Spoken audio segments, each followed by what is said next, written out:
Your station for new and original, raw and uncut talent. Talk, politics, and music. Cha! Mic check, mic check. Yeah, I like that. Politics as usual. Wow, like Jay say.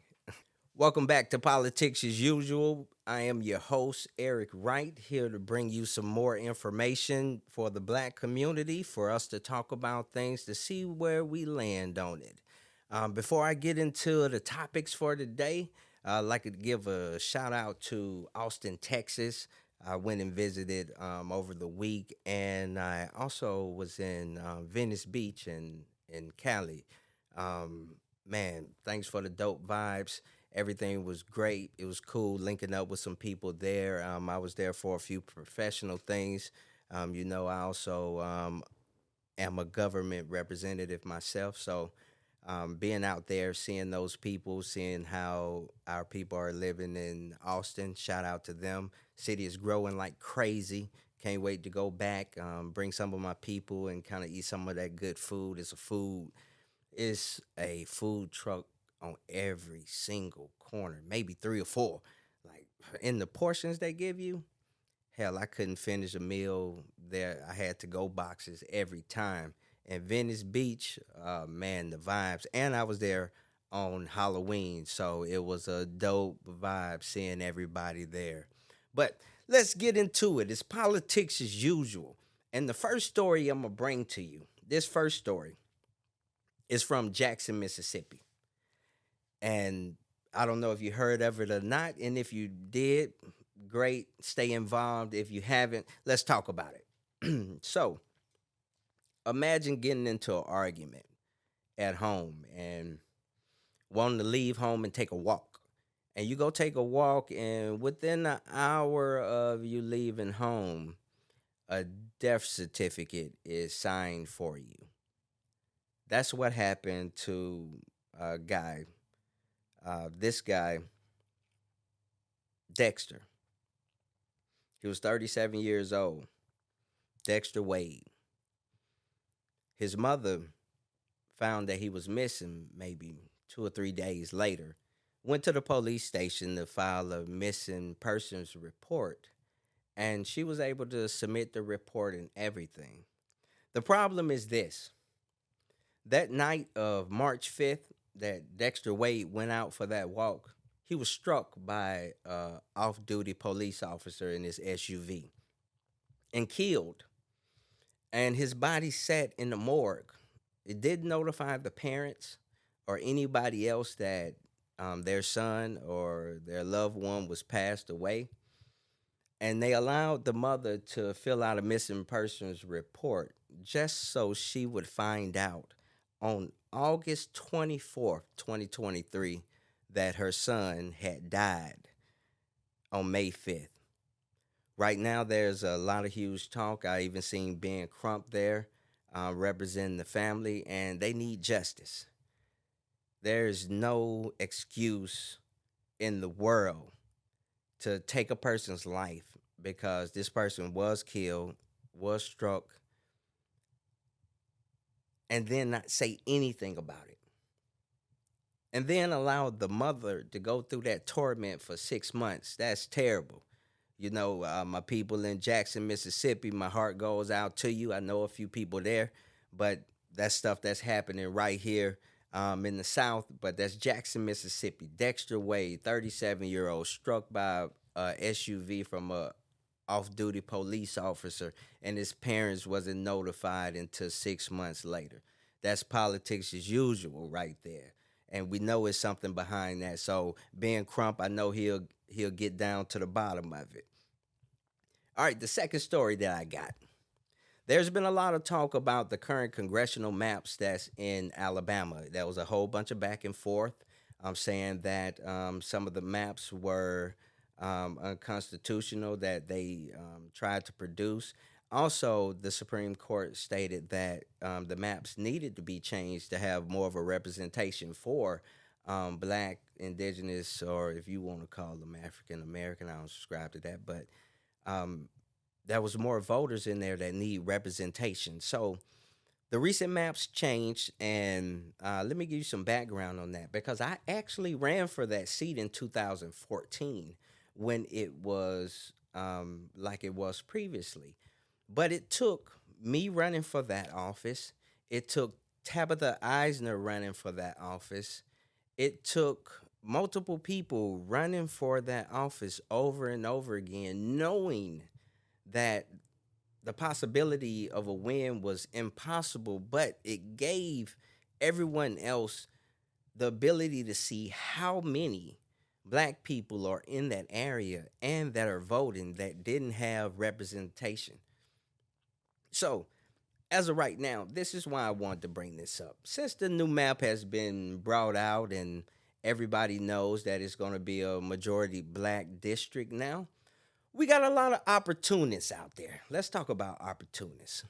See, in politics, this is why black people have a distrust for politics because it's too much of opportunistic people that see something, even though they had no hand in creating the atmosphere that which it lies, they want to run to it and exploit it. And it's our own people. Let's talk about it. As of right now, I've heard names from people in Birmingham, which not even in the district, saying that they want to run for this position. People in Mobile that, and these people already have a political position already that see an opportunity and want to pounce on it because now is possible for them to do so. And if you're under my understanding, if you wasn't around in 2014, if you wasn't around previously to run for these offices, like Phyllis Harvey Hall, that has ran for the second congressional district the last the last two election cycles, she's put her life on the line for service, has lost money, friends, and all kind of things. Tabitha Eisner, me, these are people that really were in the trenches as the district was. And now that it's possible for an all black, uh, a majority black district, now it's possible for a Democrat to be elected in this area. Now you have people from everywhere wanting to jump in and throw their hats in. I heard one person even mention the newly reelected mayor of Montgomery. He may even throw in his hat. Who knows? These are two optimistic people that are jumping on the bandwagon when the work is already done. So, if you're in the second congressional district and you have any concerns about that, stick with the people that's been running for that office, that's been coming by to see you, that's been campaigning, that's been doing the work. Stick with those people. Now, I make this statement right now. I don't want it. There was once a time in my life where I would have ran for a congressional seat, and I didn't mind going to Washington to fight for the people in the second congressional district. But after 2014, and I saw that the impossibility of anyone winning the seat because of the current political temperature, I changed my focus to focus more locally, focus more of where I am. So you would see me be involved in politics on the county level. You would definitely see me be involved in government on the state level. These are things that I can affect and what I am comfortable with. I didn't purchase 15 acres in the city of Montgomery to leave and go to Washington to live in a little hotel or do that. No, that's not in my future. But I will say this: all of you guys that's Johnny come lately, stay out of it. And if you don't stay out of it, you're going to force me to get in it. And I know very well you don't know people in Barber County like I know people in Barber County because I did win almost 90% of the vote in Barber County. You don't know people in Dothan. You don't know the people that's in Troy. You don't know these people. You never went and talked to them before. All you Johnny come latelys, stay out of it before you make us get into it, especially me, because I will actively go out and tell people do not support you. Support the people like Phyllis Harvey Hall or Tabitha Eisner or someone that's been there for you that actually wanted to do the job. So this politics as usual. I had to put it out there and let it be known and clear because when it comes to politics, people do things that they think don't have repercussions because we don't have these conversations in our community. But your actions do have repercussions. All of you, all of you people that want to jump into political races just to get a check is sickening. At some point, your self worth should be more than just a dollar amount. You have people that's running campaigns that never met the candidate a day in their life, but will bring them to your neighborhood to convince you to vote for people that don't give a damn about you. That day is over with. So, you've been warned. All right, next topic. So, I don't want to get too deep in the woods. Next topic is going to come from the state of Oregon.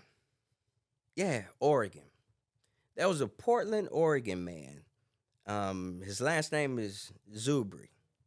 This guy Zubri drove to Seattle. Now he drove to Seattle and he saw a woman um, walking. I guess he thought she was a prostitute, and who knows. So he stopped her and he told the woman he was an undercover police officer. He showed her a badge. He pointed a stun gun at her. He put her in handcuffs and leg irons. Now he threw her in the back of the car, but this is where it gets even more crazy. He drives her back to his house, hundreds of miles away, and he's built a makeshift prison to hold the woman in. And he had her there for a while. But the woman managed to break some of the doors that was welded closed, like she got a small crack opening in the door, and she was able to climb out. She escaped. She flagged down some motorists, and the police went to the house and found handwritten notes with plans of a apparent dungeon that he was going to build 100 feet under the ground. Yeah, and this was a black man. Yeah, I know. You was thinking it was gonna be another race or whatever, but no, like it was a black man. This is a sick motherfucker, and we'll post some of the pictures up here to let you see what he was planning. So he built a makeshift cell with center blocks and then welded a door onto it and kept the lady in there, doing all kind of things to her. So ladies, keep your head on the swivel. Make when you go somewhere, make sure you have a friend with you. If you don't have one of those apps, get you one of those apps that let your family members know, your friends, your significant other, where you are at all times, so you won't get caught up like this. Because there are some sick people in this world, and the sick people in this world are not limited to middle-aged white men, obviously. So you want to make sure you protect yourself. So keep that in mind. Right now, I want to give a shout out to Zykush Apothecary and Saint Herbal Sanctuary. We had our annual Halloween trail. It was pretty successful. Had roughly over 100 people that showed up and participated. I want to give a special shout out to all the teenagers, 16, 17-year-old guys that came out and worked the trail with me.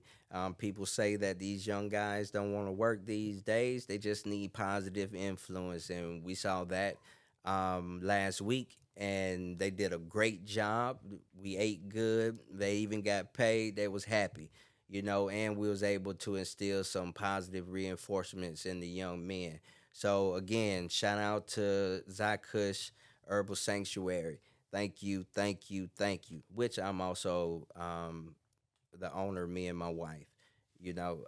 Thank you for everything, the community that came out and supported. Without you, a lot of this stuff wouldn't be possible. All right, This is the last topic I want to go over, and this is something that's happening in Alabama. And just to give you the information, it's about flooding properties. So, a black homeowner in the rural neighborhood of Shiloh raised concerns about a highway project causing widespread repeated flooding to their properties. State officials used an aggressive tool to prevent the residents and future owners of the land for the possibility of holding the state government accountable through the court system.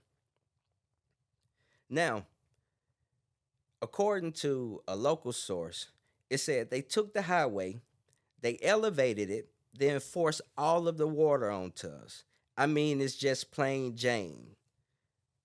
Pastor Williams from the Silo community stated this. He says every time it rains, it causes major property damage and increase things like frogs, snakes, rats, and other environmental atrocities. Now, the longtime resident of the land said that it never flooded before. Now, during the construction, when the Alabama DOT was actually building this with their contractors, during the construction, the Alabama Department of Environmental Management issued a letter in a warning that the project could violate Alabama's Water Pollution Control Act. Of course, they didn't listen. They continued to build this structure and has continued to flood properties in the neighborhood of Shiloh. Now, this Shiloh community is located around Coffee County, right outside of Elba, Alabama. Now, not to be confused because we know Elba, Alabama floods a lot. Shiloh is right outside of Elba, Alabama, and it's elevated, so it did not flood there. And make no mistake, this is not just a black problem with this. There was two white ladies, Carpenter and Robinson. They're white, and they had a business there. They had a daycare there, and the daycare began to flood so much that they could not do any business. So eventually, they sold their property to the Alabama DOT for $165,000 because they was concerned that if it kept flooding, that the state would shut down their business and they would lose their license. Now they was quoted saying, "I didn't really want to sell. I felt I had no choice to, but I wanted to get something from it." So this is going on in Shiloh. These people are being flooded out their properties. How many times have we heard about instances where whole cities have been flooded because of diverted water? Um, we have so many instances of this going on everywhere in America, and we're bringing back up these old stories, but we're not actually looking at these stories that are happening right now, and they're currently happening. So I'm one of these Alabama guys. So I do a lot in Alabama. So Mr. Williams, that made the complaint. Let's Hey, see, how you doing, man? Pastor Williams. Hey, how you doing? I'm doing pretty good. So I was having a conversation, and I was doing a live conversation. I saw some of the headlines, and I actually saw you on ABC News, the AP News, and everything. Uh-huh. Can you give me a small background of what happened? Um, yeah, I can. So, so what happened was when they built this road. Um, During that time, I was in TV, so I had cameras. So I was able to record them turning the pipes. Now they turned pipes where the drainage pipes. They turned them all on my property. So I was able to see them do that. And I've got video to prove what they did. So they pumped the water all the way from the other side of the 4 lane. All that water in the medium, all the water on the back side of the other two lane that's headed to Elbow, all that water over there comes over here. They forced all that water over here on us.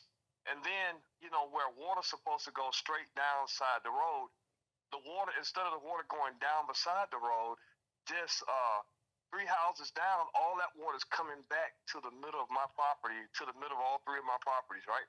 Right. And they forced all that water on us. All the water, they put a detention pond on the right side of my house. All right, all that water comes out, comes around the back side of my house, and comes out on side the front of my on the front back side of my house where my daughter's rooms are. It has sunk the house, right? So Right. so now there's a sinkhole under the house. The house is splitting in half. Right. All right. So now the roof has shifted toward that direction. And so all the water, and not only that, they brought in a main gas line which pumps 6,000 psi's, right? All right. They put it over here on my property. Where that gas line used to be right there on the railroad bed, they moved it from there and put it right behind my house. We say 8 feet, but it's probably 4 feet because the right of way is 2 and 4 feet away from the house. That's against the law. Right of way is supposed to be 10 or 15 feet away from a residence. Right. So basically, they diverted the water, flooding your properties, and you not only have a home there, you also have a business there, correct? I have two businesses. Yeah, a restaurant, carry out restaurant on one end, and then the other end I have my cleaning business. Right. So, Density cleaning and service. before the major flooding, the restaurant business was pretty booming, right? Well, the restaurant came in play. Yeah, it's been booming. It came in play. We opened up in May of this year. Well, we were doing construction. You might have seen the picture when we was doing construction uh, out here on this property, getting it ready for this year. You saw where it was flooded. They forced all that water in here, man. We had to bring in 8 tons of red clay. Now, mind you, Wow. I was told that hey, that wouldn't happen here. You see what I'm saying? It wouldn't happen on my far end property either. And Right. so that Right. But water it but it jumped. but it Yeah, has. yeah, So because they forced it on us. They forced it on us. That's what happened. Yeah. yeah, I just wanted to bring some more light to it. I have a small audience, and I wanted them to Uh get the huh. information from the horse's mouth, somebody that's actually going through it.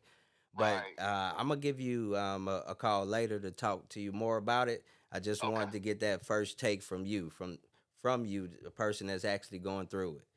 Yeah, definitely. And I had to spend money out of my personal pocket, man. Took money from my other business trying to save. We got sinkholes coming in the yard too, so we haven't. I had to pay thousands of dollars. You see what I'm saying? Exactly. And so that have hurt us dearly financially. That's when you heard me on ABC says, it took all our savings. It did. You know what I'm saying? We had money saved up to do other things, and then I had to pull money from other companies. You know what I'm saying? And that really hurt me. You know, it Right. hurt. It Yeah, hurt so us. so our Yeah. goal is just to put more eyes on the story, let more people Right. know. But I'll give you a call back later, and Okay. we're gonna talk more about it. Okay. All right then. All right. Thanks. Bye. You heard it from the horse's mouth. Like, I don't just talk about things in Alabama, I'm really involved in Alabama. And that's something that my people in the Shiloh community are looking for environmental justice, and they should definitely get it.